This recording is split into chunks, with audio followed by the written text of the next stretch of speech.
दर्शक हो, आता पाहणार आहोत एक महत्त्वाची बातमी।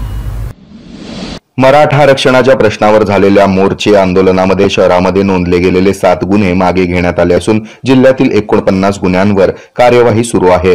11 गुन्ह्यांमधील आरोपी निष्पन्न झाले नसल्याने न्यायालयामध्ये दोषारोपपत्र पाठवण्यात आलं नसल्याची माहिती पोलीस आयुक्त एम राजकुमार यांनी दिली। मराठा आरक्षण संदर्भात जे आंदोलन होतं त्याबद्दल एकूण 7 गुन्हे दाखल होतो। त्यात पहिला जे आदेश आला होता त्यानुसार त्यात जे कट ऑफ तारीख दिलं होतं चार्जशीटच्या त्यानुसार आम्ही 5 गुन्हे माघारी घेतलं होतं आणि नंतर आता नवीन जे GR आलेलं आहे त्यानुसार जे उर्वरित गुन्हे आम्ही न्यायप्रविष्ट होतो तेही आम्ही समिती गठीत करून त्या समितीने विश्लेषण करून ते 2 गुन्हे आता माघारी घेतलेले आहे। असा एकूण 7 गुन्हे सोलापूर शहर हद्दीत दाखल झाला होतो या मराठा आरक्षण संदर्भात घडलेल्या आंदोलनानिमित्त आणि ते 7 गुन्हे आम्ही आता माघारी घेतलेले आहे। या विषयावर सोलापूर शहर पोलीस हद्दीत कुठल्याही प्रकारच्या केसेस आता पेंडिंग नाही आहे। मराठा समाज बांधवांनी जरांगे पाटील यांच्या नेतृत्वाखाली मराठा समाजाला आरक्षण मिळावं म्हणून शहर जिल्ह्यामध्ये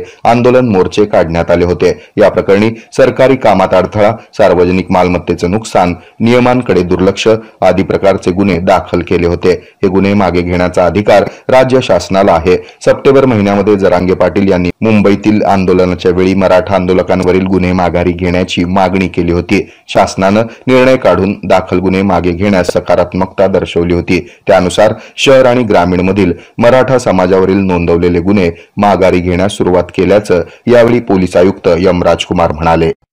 हे आहे मेट्रोकास्ट केबल नेटवर्क आणि आपण पाहत आहात द न्यूज